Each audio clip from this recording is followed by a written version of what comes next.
Comfortably zoned in Metsville.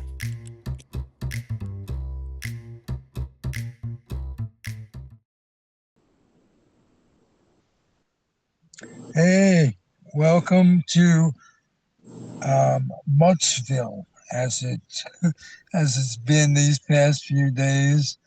Um, Matthew DiBiase joins Robert Cole and I and Pauly for a video podcast supreme. How's that, Pauly? That's Oh, that's your perfect. There you go. that's your introduction. You're a terrific producer, and I'd just like to make note of that. And all my friends out there, if you're looking for a way of expressing yourself through podcasts, or not necessarily through podcasts, because you really don't know anything about podcasts, get in touch with Paulie. How do we do that, my friend? My new tagline is go from depressing yourself to expressing yourself with Ed Studios. You get a hold of us any way you can. I don't care if you send up a smoke signal, folks. You can write us at edstudiosonline@gmail.com or give us a call. Our operators are standing by. That's right, 650-503-3435. We have hired chimps answering the phones right now. So there you go. Well, some of them are sitting by, which may be against your rules. So Even the trained chimps have a union, so I have to abide. That's right. Well, that's true. We're all abiders on one level or another. Matthew DiBiase, Yes. welcome back. Great honor to be here. Yes, I love you guys. Yes, thank you for having me on. Well, you're a learned political scientist. Let me say that, and you've been an addition to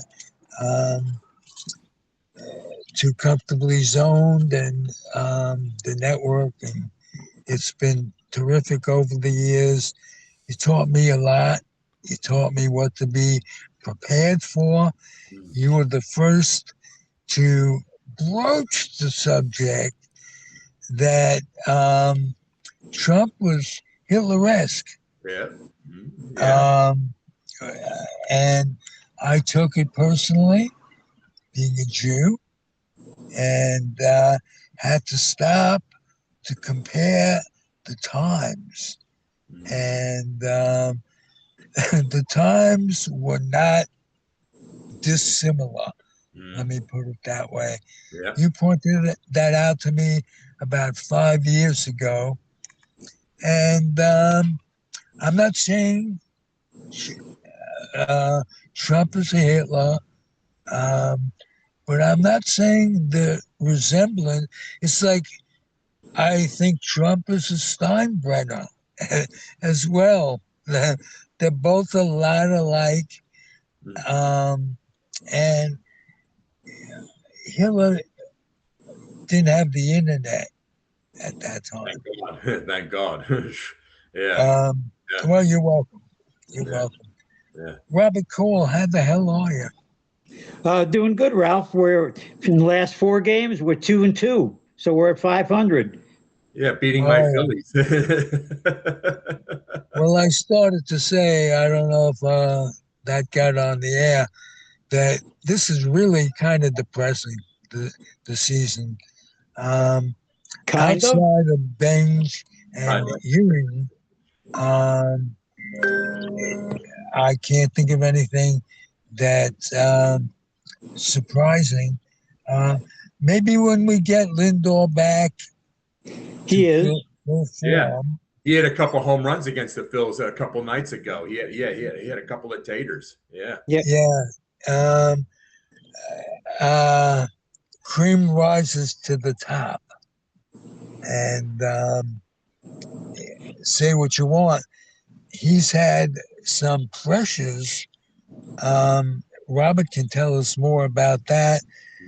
outside pressures, which have been from within his family and his wife. Yep. What's the story with that? Not much has changed. You have the Lindor camp, you have the Soto camp, and right now it looks like if anybody's going to go, it'll be Lindor, except that his contract makes it tough. He has a no trade clause, and Other than that, Mrs. Lincoln, how's the play? A no trade clause means that they'd have to pay him more than they're already paying him, and he is, without doubt, the most talented position player, notwithstanding the development of the two new guys that they have. So I don't think they're going to trade him. What's the position on Soto's standing? well, Soto's not going anywhere. Okay, Soto will be in left field for the next 16 years, and hopefully Ewing and Benj are with him. Okay, it's the other four positions in front of the infield that you have to worry about. Well, I don't recommend trading Lindor. Prospects are prospects. Relief from money is another thing. Is Cohen bitching about his budget? I haven't heard him bitch about his budget. He's not happy with the way the money's been spent. Okay, I haven't heard him say anything about the budget. And he said that no change will be made in the general manager position, at least until the end of the season. Well, that leaves a lot open. Yeah. Right. And that, with the strike pending, I don't think there'll be a change in general managership until that's resolved.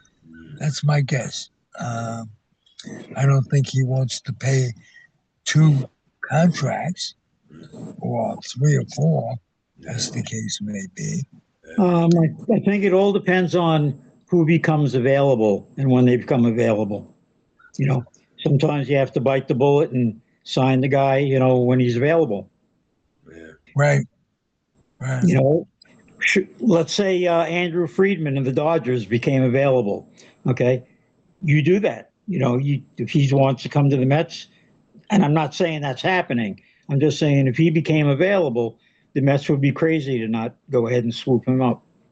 I said that 5 years ago, and it's true. He's one of the only players of our decade who has lived up to the hype and lived up to the first 2 years. He's done better every year on a lot of different levels. Who are we talking about? Good teammate. Friedman. And I want to say, you mentioned that there are 2 camps, the Soto camp and the Lindor camp. Right. Would a good manager be able to solve that problem? Would a Jim Leland been able to say, I don't give a good fuck what the hell your political thing is. We are a team, and this is the way it's going to be, and I don't want to hear any bitching in the clubhouse, and if you don't like it, you're on suspension. Well, Billy Martin would have punched them both in the face, okay? And, Right. and seen what came of that. The thing is, But Mets had a chance to put Billy in there's a 78. real out with him, Leland, when Bonds is his player, and Leland is chewing his ass out. And this is a guy who went on to hit 765. Leland, a good manager, doesn't give a fuck what your political opinion is. And Stern has to take a stance on that publicly. And Well, Cohen you have, does too. you have two Publicly. stars, though. You have two stars. Yeah.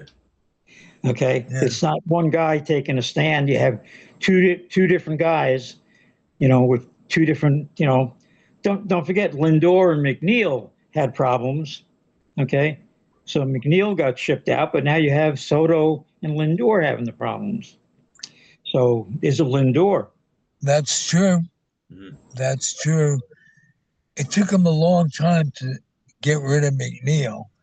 And I think of all the losses in the offseason, he's one of them. He's a versatile guy, never caused any upheaval in the clubhouse. And I miss him. But when Now, just to let you guys know, I've muted my mic for the last 5 minutes because I'm too old to play drinking games. So, like, every time you say a word, you take a shot or take a drink of your beer. I'm too old for that. I'm too old for that. So what I've been doing is every time you say the word Lindor, I eat a little bonbon chocolate. And so for the last 5 minutes, I've been gorging myself because every time Robert says Lindor, I'm like, oh, another one, another one. Can I have some?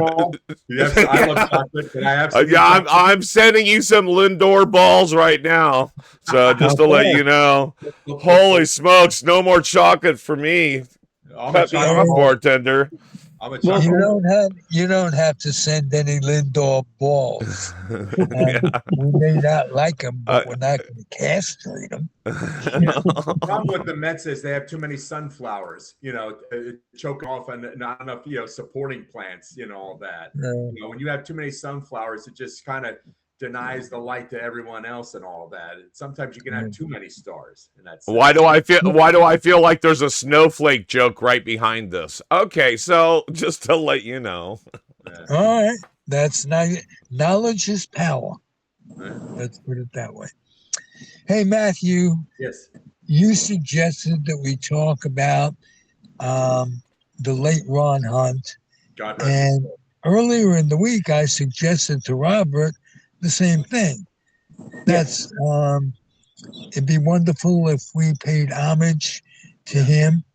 I want to start out by saying that in 1963, in February, when the awards were announced, I was sitting in Harry the Butcher's barbershop.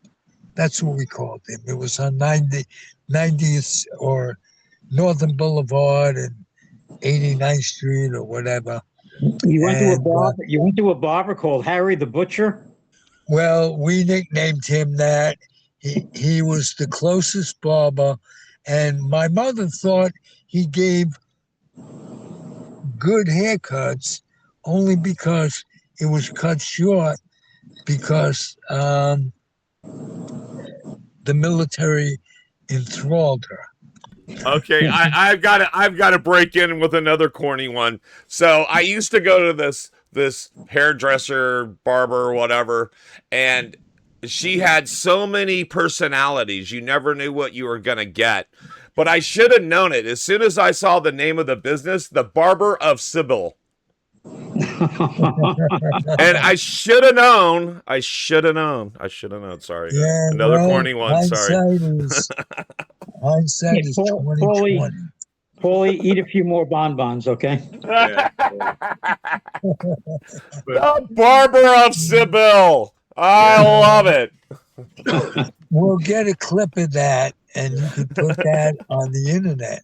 Yeah. Okay. Sure. Maybe somebody will see it. Yeah. Use it on your neck. Use it in your next show, Paulie. Yeah. I'll try to use that on the next show when somebody's watching. Gotcha. All right. Cool. Yes. Ron Hunt was a blast from the past, man. I mean, like not an original Met, but the following year, '63, he becomes that starting second baseman. That was his rookie year. He finished second to Pete Rose in the All-Star voting. Actually, there was some consternation in the New York press about that. They really thought that the fact that Hunt's shown on a last place team, he should have gotten more consideration than Pete Rose did in that sense. But yeah, he finished second to Pete Rose in the Rookie of the Year stakes and all of that. Right. And he was like, actually that in his rookie year, he actually was the best hitter of the whole starting infield, whole starting, not counting pitchers, they're all starting 8 positions there. Right. 272 and all of that.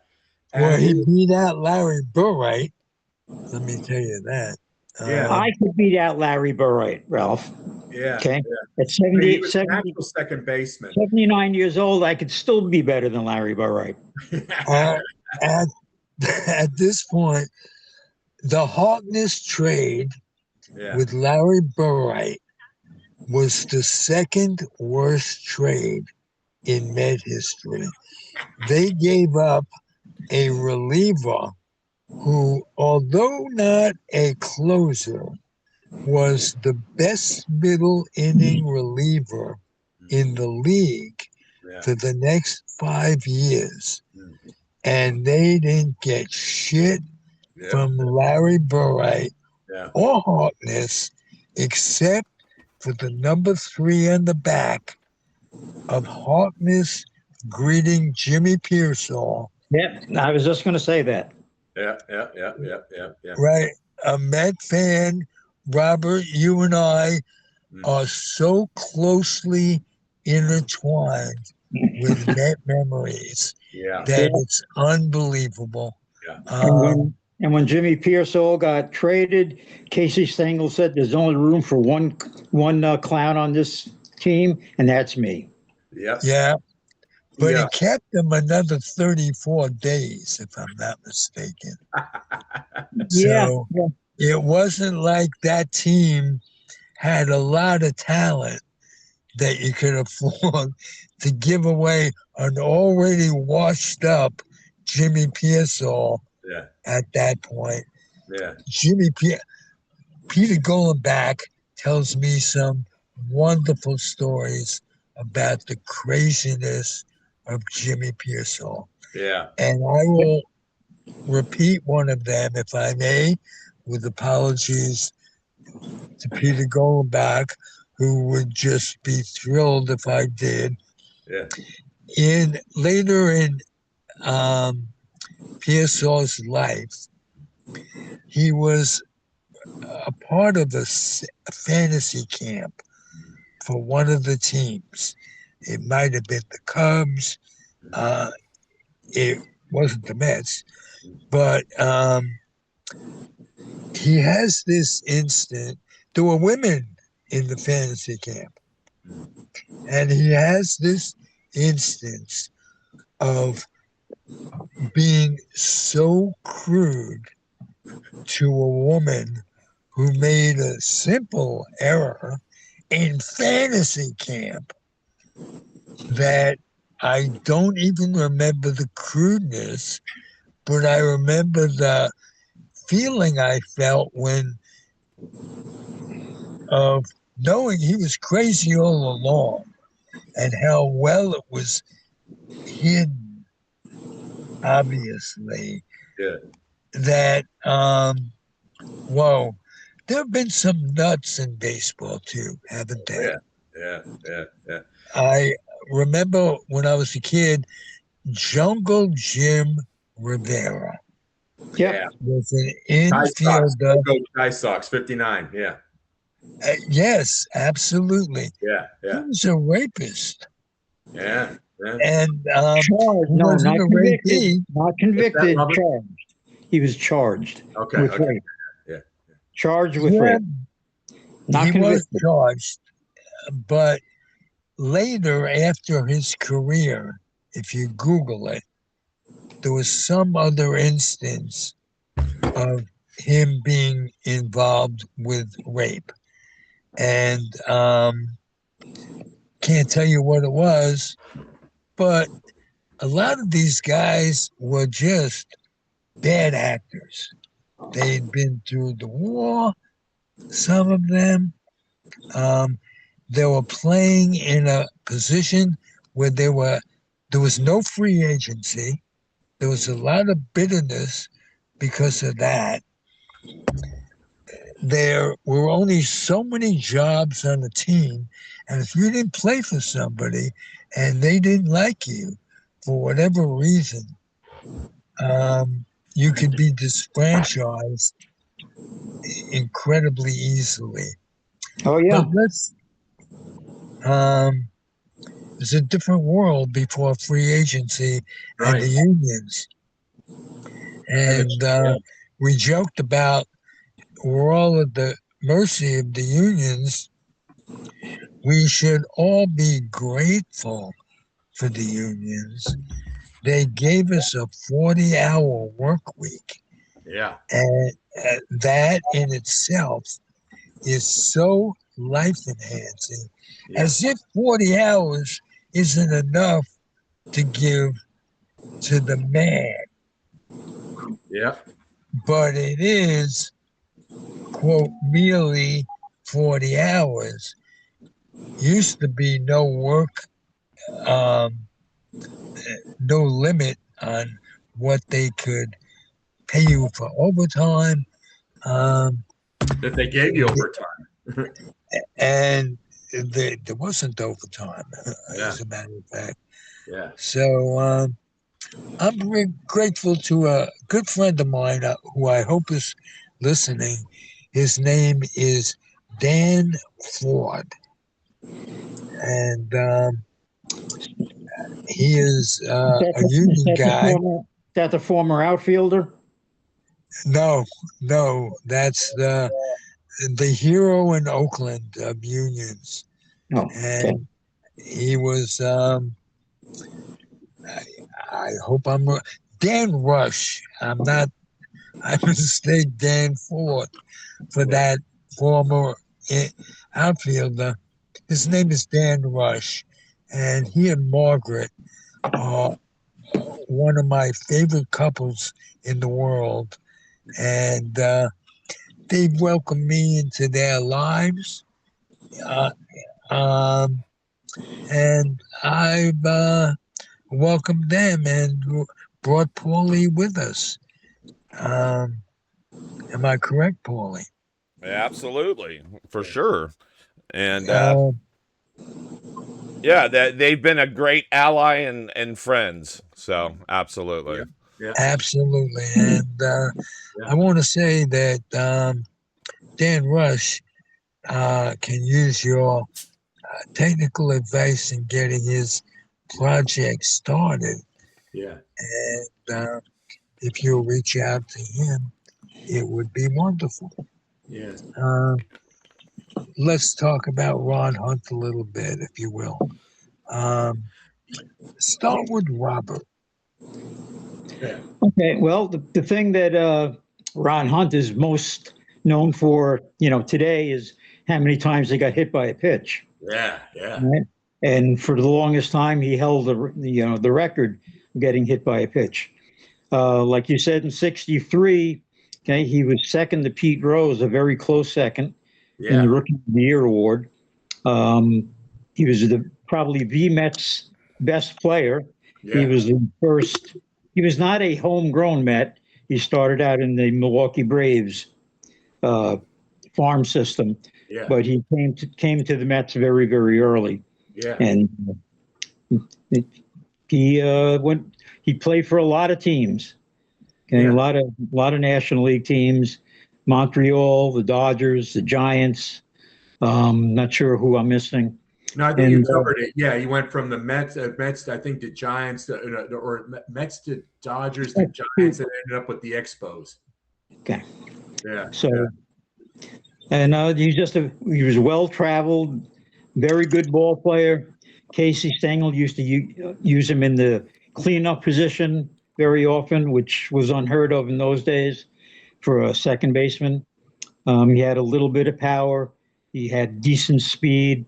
He was a good fielder and an overall good baseball player. Yeah. Yeah. Ralph and Bob, do you recall? I remember reading in '64, Casey wanted to shift Ron Hunt from second to third because the 62 and 63, the Mets, one of their most greatest weaknesses is they didn't have a good, strong third baseman. I mean, was it that first year they used 11 different guys at third base, and then at 63, like 9 different guys? That and catcher, Casey wanted Ron Hunt to start the season to play at third base, and Hunt, who was a natural, pure second baseman, didn't really like the idea, but basically Casey insisted. So the very first 4 games of the 64 season, Ron Hunt was at third, but it just didn't work. Mets lost all 4 games, and Casey had to shift him back. Do you guys remember that in 64? Yes. I remember the Mets looking for a third baseman Yeah. since Christ was a corporal. Yeah, yeah. It's I mean, been a the Joe Floyd trade, it even tried Amos Otis, a pure center fielder at third base there. Not one of Gilbert's greatest moments there and all of that. And Cliff Cook, they got him, and he had a bad back from the start. Yeah. I mean, Wayne Barron was sort of semi-regular and all that, but like 69, he was platooned with Ed Charles and all that, but they never had that dominant third baseman for the longest while and all that. Yeah. Well, the best one was Wayne Garrett. Yeah. Wayne Garrett played a good third base for a few years. Yeah. And that was a good platoon at well, in 69, Ed Charles and Wayne Garrett. Yes. That's right. The glider. Yeah. Now, at least we knew that we were decent. The feeling of sucking after being a fan of baseball in the golden years of baseball, when in New York, when we had the Dodgers, your Dodgers, as a matter of fact, and we had the Yankees, and then the Giants were gone, and we waited 5 years. And we had a team that was so incredibly bad. I just had a thought. I was at opening day in the Polo Grounds in 1963. And who was playing third base? Charlie Neal. And Charlie Neal made 2 errors. I don't remember if they were consecutively, but in that game, and we left the stadium, same old Mets. Yeah. And it was kind of cute in the first year. Yeah. Kind of cute. The second year, it really pissed me off. I mean, like I said, the trade of Miller and Harkness sucked and Bright sucked. Yeah. So, and don't forget Al Moran. That's right. Yeah. He was aspiring. He was aspiring to mediocrity. Yeah. Old Duke Snyder closing out his career, trying to rank 500 home runs and other. Or Duke, Yeah. Hey, you mentioned Amos Otis. The Mets gave up on Amos Otis, and the outfielder with the Baltimore Orioles around the same time. Who was responsible for that? You got to think back. I can't even think of his name. Well, it was Johnny Murphy. Let's see, Murphy died in 69. So yeah, Schiefing, he took over after Murphy died late 69. It was Schiefing who was the GM at that time and all of that. I mean, they got sent to Casey. Let's see. Where did Joe Floyd come from? Was it from the Royals or was it from the Angels? The Royals. Okay, the Royals and all that. I mean, but you lost Amos Otis, who was a pure center fielder. You lost Nolan Ryan, who actually found himself as a pitcher with the Angels and never looked back and all that. Just took off and all that, found his stride and all that. I mean, would you call that the disastrous trade for the Mets? The departure of Nolan Ryan, or was that? Would you call it? That was to get a washed up Jim Fregosi. Yeah, Jim Fregosi was done at that point. And they were trying to solve the third base problem again. Yeah. Trying to solve the third base problem. Yeah. It was a shame. Good point. Yeah. And hey, who was that other outfielder that went to Baltimore? Paul Blair. Great memory. Slipped my mind. Too much mocha coffee and cannabis. The combination will do you in. In which order? In which order, Ralph? Yeah. But I'm living with it, and I'm living with it with enough sense that I could call Pauly in to do some business. Right. Because that's what we're made of. All right. Yeah, like you said, it is that time. It's that time of the day. We're going to do our thing. And so let's do that.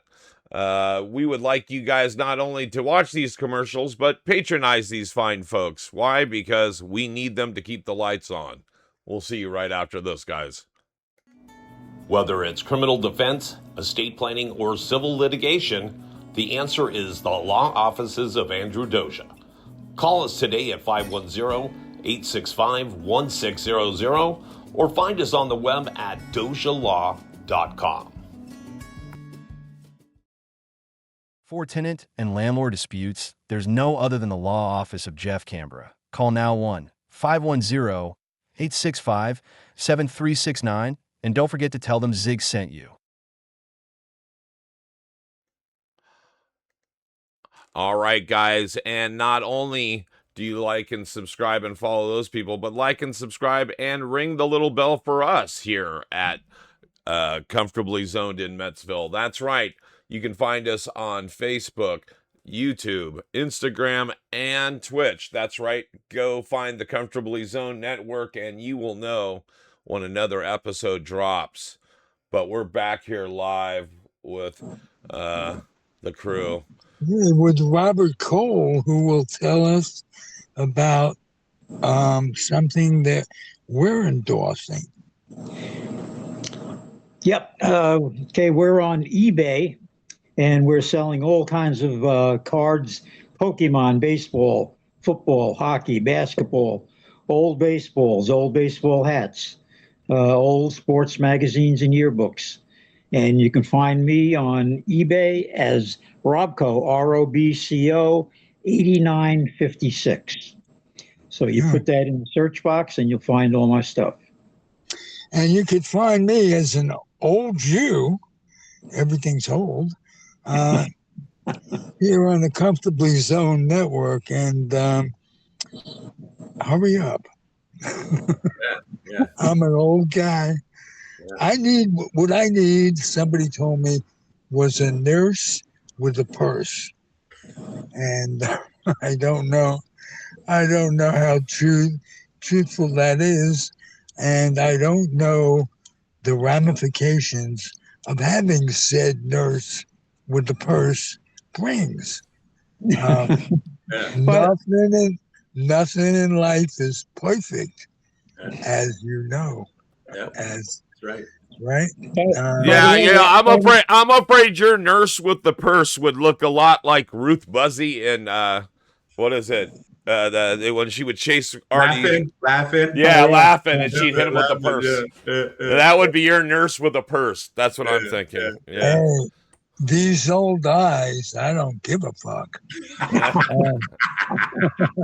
Hey, I'm getting up there in age too. I mean, next month's my birthday, man. I'm going to be 63 next month, God willing. Yeah. Who isn't? One of the advantages and disadvantages, because of the people I've lost associated with Comfortably Zoned, is that I appeal to older folks and older guests who can talk intelligently about what it was in the past and how it's changed, and can appreciate how it's changed, and who have passion and the memories, and not be opinionated, but have opinions. So I'm grateful for you, Matthew, and for you too, Robert, for being a part of it. And Pauly, what can I say? How long has it been? 2.5 years. Exactly. So I'm glad that we are doing what we do, sir. Absolutely. And we are all sitting comfortably zoned in Metsville. That's right. Yeah. How are we doing time-wise? We're doing pretty good. We're at 35 minutes. Yeah. Okay. Matthew, talk politics a little bit. What's going on in today's world? Do you see an end game? I mean, with the Iranian war, no, not really. I think you could call this. What was it? What someone said about Nixon when he did the Christmas bombing of '72? He called it war by tantrum. You could say this is a war by tantrum. I mean, we're coming up on the fifth month anniversary of this thing. You know, in about another week. 5 months. And he keeps saying he's destroyed the Iranian military, and yet they keep launching missiles. They keep interdicting the Straits of Hormuz. In a sense, we're trapped. It's a trap, and you could say the greatest obstacle of peace is Trump himself. He's the greatest obstacle and all that. I mean, he's it's his will to perpetuate this thing. It's just, and all we're doing is basically it's just impotence. We're not, it's not resolving anything. Yeah, you may be bombing this and that, but the fact is the Iranian regime is still there. The blockade is still ongoing. And the Iranians still have the backing of the Russians and the Chinese, and they're not giving way. I mean, they don't have to. The Iranians don't really have to win this war. They don't have to win the battles. All they have to do is just maintain and survive, which is a very simple task, and actually far more simpler than the North Vietnamese in Vietnam and all of that. And they're actually doing quite a good job of it when you think about it. I mean, even though they're an evil regime, they're doing quite a good job of it. And every day that regime stays in power we lose. We're losing in that sense. And Trump cannot accept that reality. I mean, anyone else would have just said, okay, let's just try to negotiate our way out of this. But Trump, the only way you're going to negotiate is we have to make real, genuine concessions to the Iranians. I mean, accepting the new reality of that they got control of the Straits. All that. An election year, is that likely to happen? And can Trump extend this thing so that he can cancel the elections in total? I think what he wants, if he could get a pause, what he would like to do is first he has to overthrow democracy here. Once he succeeds in overthrowing democracy here and creating his dictatorship, then he really renews the war against the Iranians, and then he really engages in weapons of mass destruction, like he threatened. Really, destroying their infrastructure, using weapons of mass destruction. That's what he really wants to do. But right now, he can't. I mean, first he's got to eradicate democracy here in America, which in a sense he's trying to do. I mean, he's coming up with this, the 2020 was stolen. He's trying to justify an intervention where he would, use force, ICE agents or the military to steal ballot boxes and overturn election results. He's trying to justify an intervention, and he will make that move. I mean, at the bare minimum, you're going to see a lot of voter suppression in Trump states, a lot of harassment of non-white voters, seizing ballot boxes, sabotaging ballot boxes and machines and all that. At the bare minimum, at the maximum, or if there's like a next No Kings rally, which probably be late September, early October, don't be surprised if he uses his vigilantes to simulate an incident and then commit like a Kent State massacre that gives him carte blanche to do martial law and either cancel elections or just seize things and all that. It's going to be one of the two, but he's going to make he cannot allow the midterms to go unimpeded. He has to, considering the desperation of his position, he must, if you think in fascistic terms, he has to make a move. I mean, if history teaches us anything, when dictators have their backs to the wall, they always respond with extreme bloodshed. Stalin, Hitler, Mao, it's all of a piece. They always respond with extreme violence. And I think sometime between now and election day, some massive move is going to be made, against us. And he's also set the groundwork already, for if there are elections, anyone that they lose is going to be disputed, and they're going to throw those ballots out. Precisely. I concur. Absolutely, positively. And I believe that's why we're at war. It's not just a great distraction from the Epstein files, but it's also a way that he can get martial law. He can also say that we're at war, and there's I forget what the provision is, but he can hold off an election for 3 months. Yeah. And so that's enough to disrupt everything. And then he keeps saying that we've decimated him. I heard him on the news earlier using the word decimate. We've decimated them. They're done. The war's basically over. But where's Hegseth right now? He's up on the hill trying to get more money for the war that it should have never been started in the first place. Because they're out of money. We have the greatest military, but apparently, you know, our reserves are toast because men at war, it is definitely something to do with their, you know, they always say it has something to do with our penises. It does. Testosterone Pete.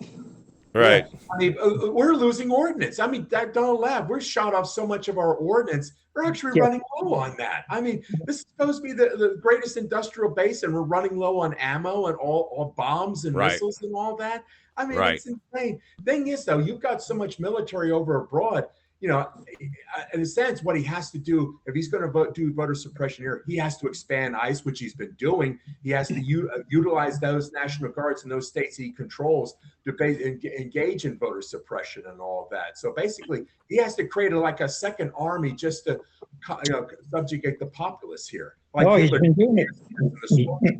And he's been doing it. Yeah, and it's happening right here, right before our naked eyes. It's all happening in real time. And we're all going to get it right in the back of the neck. Well, and it's funny, and he's doing it so blatantly. He might as well call it the Gestapo. He might as well. Literally, yeah. It's going to take fighting in the street. Yeah. Okay, we got to get radical. Unfortunately, that's what it's going to take. Yeah. Okay, if he cancels the election, that will happen. There's already, undercurrent that. People are ready to do just that. Yeah. So you saw that incident in Manhattan, just the other day, that guy going into that building and all of that. It's like political Newtonian physics. You keep assaulting us with Nazism, every action gets an equal reaction and all that. You're assaulting us with Nazism. What are you going to get in return? Oh, I look forward to next week's podcast. That's right. It's militarily zoned in Metsville. So it'll be great. Yeah. Yep. Okay, guys. Great show. Thank you for being here. Love you. And nice to meet you. Same here. Yeah. Oh, yeah. Pauly, you want to take us out? Oh, that's great. Yeah. Just trying to remind our viewers here, my book, Patriarchs of the Dugout, Baseball's Greatest Managers, is on sale at Amazon in either paperback or Kindle. It's on sale at 25% off and will remain on sale for the duration of the baseball season. If you want to know who the 50 greatest managers of all time, buy this book because it answers that question. Thank you. There you go. Thank you for that plug. He would have forgot totally, too. Yeah. Yeah. And so, again, we can get that where all fine books can be seen. Yeah. There you go. All right. Son. There you go. Okay, guys. Happy trails to you until we meet again. There we go. Yep. All right. Hey, stay safe. Be safe, all of you. I love you all, okay? Okay. There you go. What are you, dinosaur? All right, you guys. Somebody's got to take care of business around here. For myself, the rest of the crew, we're out. We'll see you next week in Metsville, guys. All right. Bye-bye.